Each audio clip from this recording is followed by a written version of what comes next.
ये बात है गांव भोलापुर की, जहां उत्तम नाम का एक हलवाई रहता था। उत्तम गांव के ही एक ढाबे पर काम किया करता था, जिसका मालिक था कुलदीप। अरे अरे, इतने धीरे काम क्यों कर रहे हो? मालिक, मेरी थोड़ी तबीयत खराब है, इसीलिए दिक्कत हो रही है।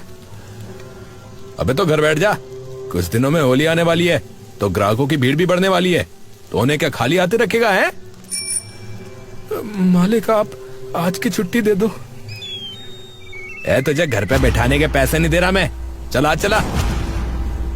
उत्तम पूरे दिन टूटते बदन के साथ वहाँ खड़ा मिठाइयाँ बनाता रहता था और फिर वापस घर आ जाता।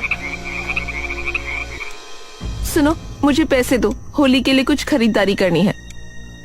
हाँ पापा, मुझे भी देना, मुझे अपना कुछ सामान खरीदना है। अरे मालिक ने अभी दिए नहीं है, 2 दिन में देंगे बेटा। हे भगवान, एक काम होली के बाद ही ले लेना। हाँ में हाँ मिलाना आता है बस तुम्हें, डरपोक कहीं के। मेरे सारे दोस्त होली खेलेंगे, बस मैं घर बैठूंगा। अरे तो क्या लड़ लूं उनसे, बता है? बाहर कर देंगे मुझे वो। अरे तो इतनी मिठाइयाँ बनानी आती है तुम्हें, खुद की दुकान खोलो ना एक छोटी सी। हाँ, अगर नहीं चली तो और कंगाल हो जाएंगे हम। यूं ही डरते रहना जिंदगी भर तुम। हमारी भी सोच लिया करो पापा कभी। अगले दिन उत्तम की तबीयत अब और ज्यादा खराब हो जाती है।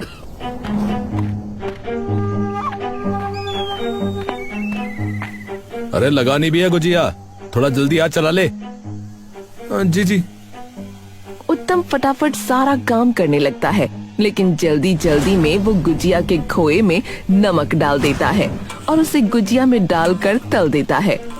कुछ देर बाद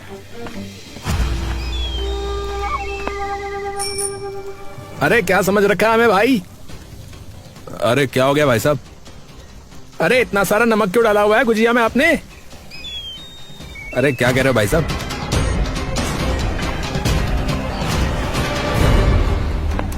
अरे ये क्या भाई है? ये गुजिया कब से नमकीन होने लगे भैया? अरे भैया पैसे वापस दो हमारे, हमें नहीं पता। कुलदीप उन गुजियाओं को चख कर देखता है और उसका दिमाग गुस्से से भर जाता है। हाँ भैया, पैसे वापस करो। कुलदीप एक एक करके सबके पैसे वापस करता है। अरे तुमने गुजिया में शक्कर की जगह नमक डाला है, अब बर्दाश्त नहीं होते तुम मुझसे। अरे पर हुआ क्या मालिक? तूने गुजिया में शक्कर की जगह नमक डाला है। हे भगवान, ये क्या हो गया? अब बहुत हो गया, अब बर्दाश्त नहीं होता मुझसे। तो निकल यहाँ से, वरना तो तू मेरी दुकान ही बंद करवा देगा। चल निकल यहाँ से। कुलदीप उत्तम को दुकान से निकाल देता है। अब क्या करूंगा? चेतना तो मुझे छोड़ के बच्चों के साथ अपने मायके चली जाएगी। उत्तम मुंह लटकाए वापस अपने घर जा रहा होता है कि तभी बीच रास्ते में उसे अपना दोस्त लोकेश मिल जाता है। अरे उत्तम भाई, क्या हाल है? अरे बस क्या बताऊं यार। है? अरे बता तो पहले, क्या हुआ? उत्तम लोकेश को सारी बात बताता है। अरे उत्तम भाई, पैसे का जुगाड़ बताऊं? अरे कैसा जुगाड़?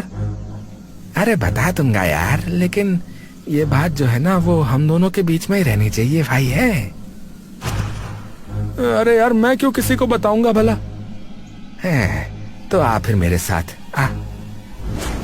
लोकेश तभी उत्तम को एक सुनसान सी जगह ले जाता है, जहाँ एक पुरानी फैक्ट्री होती है। अरे भाई, ये कहाँ ले आया तू भाई? लोकेश उत्तम को उस फैक्ट्री के अंदर ले जाता है, जहाँ कई सारे लोग खड़े होते हैं। अरे ये किसे लेके आ गया रे? दोस्त है भाई मेरा। तो क्यों लाए हो? काम ढूंढ रहा है भाई, तो ये मदद कर सकता है आपके धंधे में। ठीक है, इसे अंदर दिखा जाके माल। लोकेश तभी उत्तम को अपने साथ उस फैक्ट्री के एक कमरे में ले जाता है। उत्तम उस कमरे को देखकर डर से कांप जाता है। अरे भाई ये कहाँ ले आए तुम? अरे डर क्यों रहा है? और बस इस गुप्त सामान का काम है जो करना है। अरे मैं कैसे बेचूंगा भाई? अरे कैसी बात कर रहे हो भाई? अरे हमेशा के लिए करने को कौन कह रहा है? अरे जब अपनी दुकान के लिए पैसे हो जाए तो छोड़ दियो। उत्तम कुछ नहीं बोलता। अरे भाई तू मेरा दोस्त नहीं भाई है भाई। हाँ अरे सिर्फ 1 महीने में तू इससे इतने पैसे कमा लेगा कि तूने सोची भी नहीं होगी। हाँ लोकेश और उत्तम दोनों बाहर चले जाते हैं। अरे देख लिया क्या? जी जी। नाम क्या है तेरा? उत्तम। उत्तम बाबू, याद रखना, अगर यहाँ गड़बड़ हुई तो दिक्कत हो जाएगी, तो सोच के करना जो करो। उत्तम ये सुनते ही घबरा जाता है और लोकेश को पीछे की ओर खींच लेता है। भाई ये मैं नहीं कर पाऊंगा, मेरे बस की नहीं लग रही। क्यों, क्या हुआ? कुछ नहीं भाई, बस थोड़ा डरा हुआ है बस। भाई साहब मैं कैसे करूंगा ये काम? अरे काम दाम कभी किया है किसी चीज का है? वो मिठाई वगैरह बनाता था। ये तो सबसे सही है, एक दुकान खोल लो मिठाइयों की और पीछे से ये भी बेचता रहियो।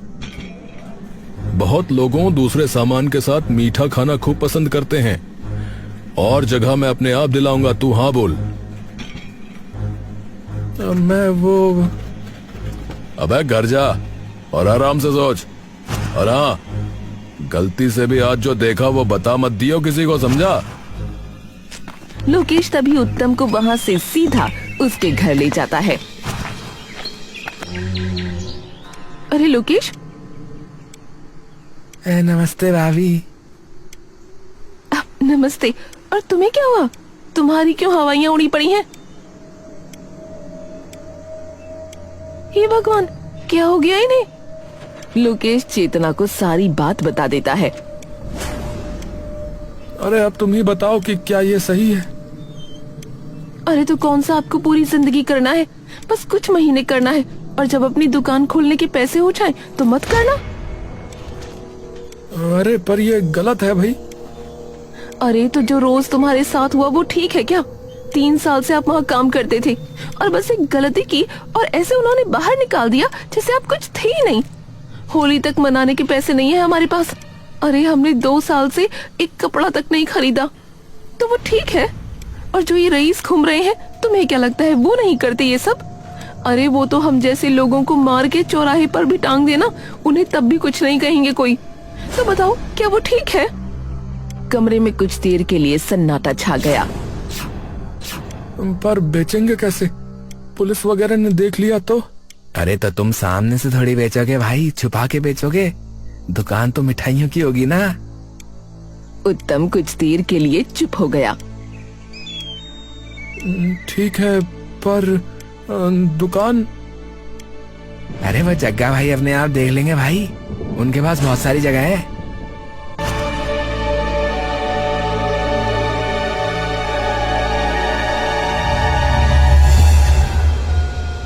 ए भाई, हो गया इंतजाम तुम्हारी दुकान का भाई? क्या क्या सच में? हाँ चलो आओ, आप दोनों को दिखाता हूँ, चलो। ये तो सही है। हाँ, और भाभी मिठाइयाँ वगैरह बनाने के लिए तो बर्तन घर वाले ही इस्तेमाल कर सकते हैं। हाँ हाँ, और क्या? फिर शुरू कब से करना है? ए भाई तुम आज से ही शुरू कर दो, मैं शाम तक बाकी अपने वाला सामान भी ले आता हूँ। होली आ रही है तो गुजिया और रबड़ी जलेबी बना लेंगे। अरे ठीक है भाई, तो फिर तुम तैयारी करो, तब तक मैं दूसरा सामान भी ले आऊंगा। शाम तक दुकान पर सारा सामान अपनी अपनी जगह लग गया। हाँ भाई, मैंने सामान अंदर रख दिया है, ठीक है? ठीक है भाई, ठीक है। अगले दिन से ही वो दुकान शुरू कर देते हैं। और कुछ देर में बल्लू नाम का एक इंसान वहाँ आता है। और इसे बता देना कि अंदर और सामान भी रखा है। ये बल्लू तो एक नंबर का शराबी है वैसे भी। हाँ ये तो ठीक कहा। अरे उत्तम भाई, मुबारक हो, नई दुकान कर ली है। अरे धन्यवाद भाई। चलो 2 किलो गुजिया कर देना भाई मेरे लिए। बल्लू भाई वैसे आपके मतलब का और सामान भी रखा है। मेरे मतलब का कौन सा सामान? अरे मतलब खाने के साथ साथ पीने का भी सामान है। भाई सही बताओ भाई, सही बोल रहे भाई। कहाँ है? अरे भाई मुझे बता दो और पीछे की खिड़की से ले लो जाके। भाई ये तो बहुत बढ़िया कर लिया भाई।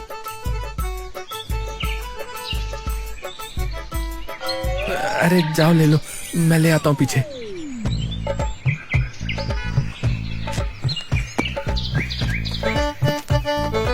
कुछ ही देर में बल्लू की गुजिया भी बनकर तैयार हो जाती है।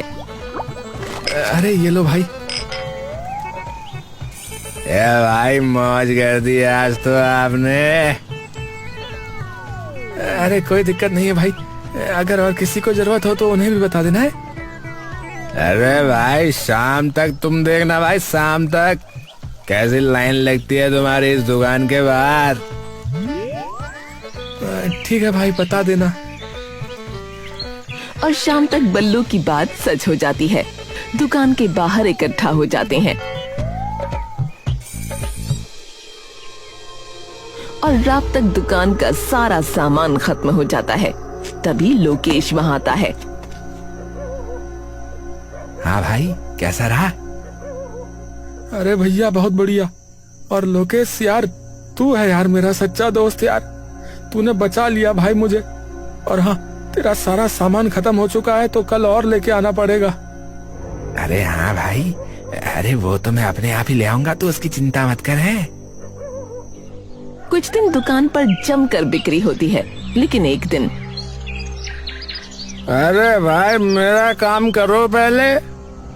तभी गांव का रहने वाला माधव विपुल को साइड कर देता है। मैं पहले आया था तो मुझे मिलेगा पहले। माधव और विपुल में तभी जिद बहस शुरू हो जाती है।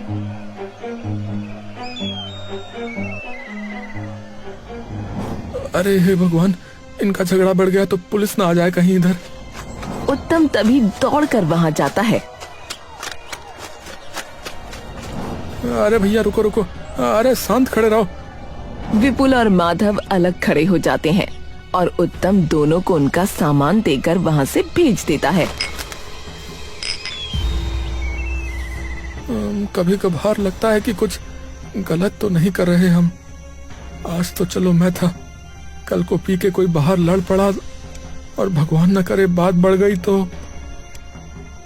अरे तुम इतना मत सोचो आज के बारे में, ये सब तो काम धंधे में होता ही रहता है। अगर तुम उन्हें नहीं दोगे सामान तो वो कहीं और से ले लेंगे। हाँ बात तो तुम्हारी वैसे सही है।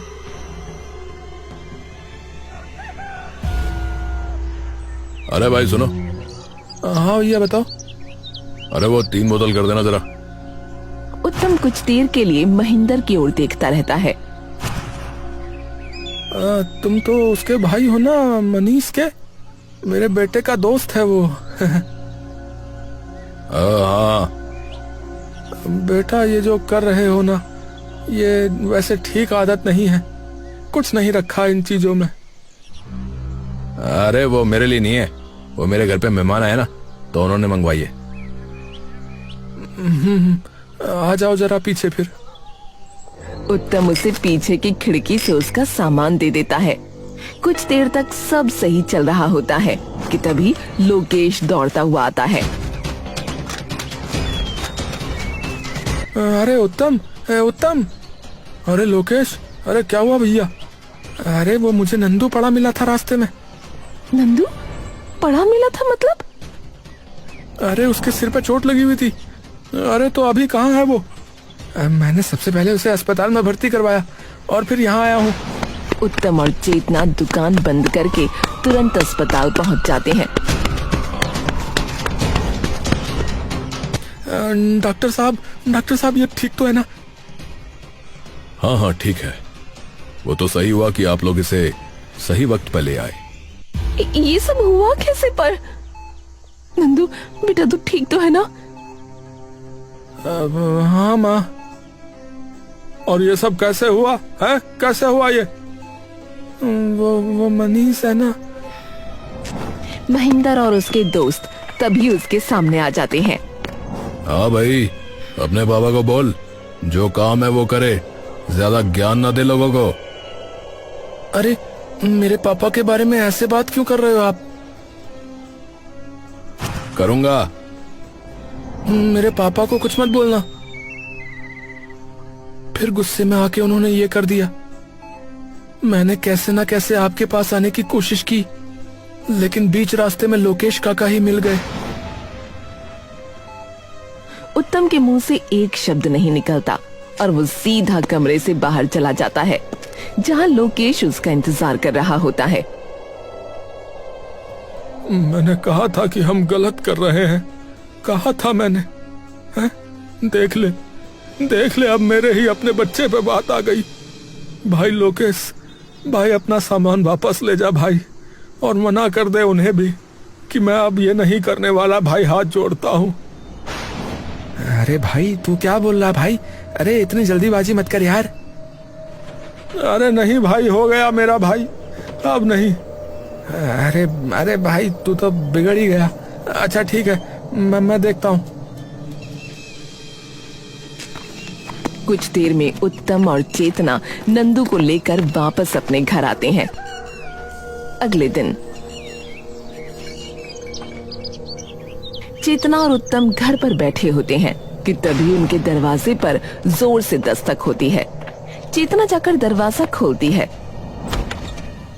तभी उत्तम देखता है कि सामने जग्गा अपने गुंडों के साथ खड़ा है। अरे आप कौन हैं? अरे अपने पति से पूछ।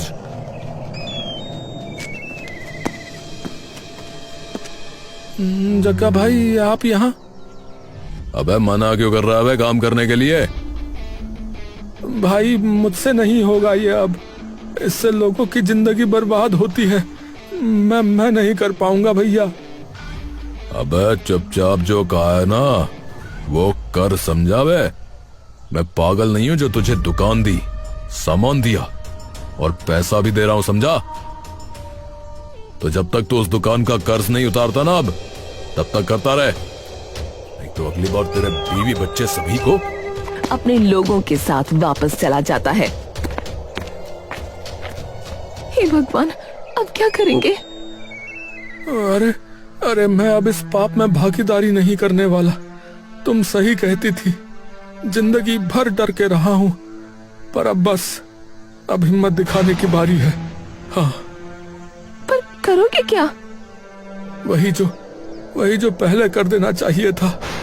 उत्तम अब बिना डरे सीधा थाने पहुंच जाता है। इंस्पेक्टर साहब, एक रिपोर्ट दर्ज करानी है। हाँ जी बताइए, किसकी? अपनी और जग्गा की। ये सुनकर थाने के सभी लोग चौंक जाते हैं। है? जग्गा? जी। उत्तम सारी बात उन्हें बता देता है। रे बड़ी हिम्मत है भाई, सच में बड़ी हिम्मत है थारे में। मैं सब बता दूंगा, उसके बदले बस मुझे एक चीज चाहिए इंस्पेक्टर साहब। हाँ बोल, क्या कर सके हैं, बोल। मेरी बीवी बच्चों को उनसे बहुत खतरा है साहब, और वो हमें आज सुबह धमकी भी देकर गए हैं। तो बस आप उनकी सुरक्षा का कुछ प्रबंध कर दीजिए जब तक मैं वहां ना हूं।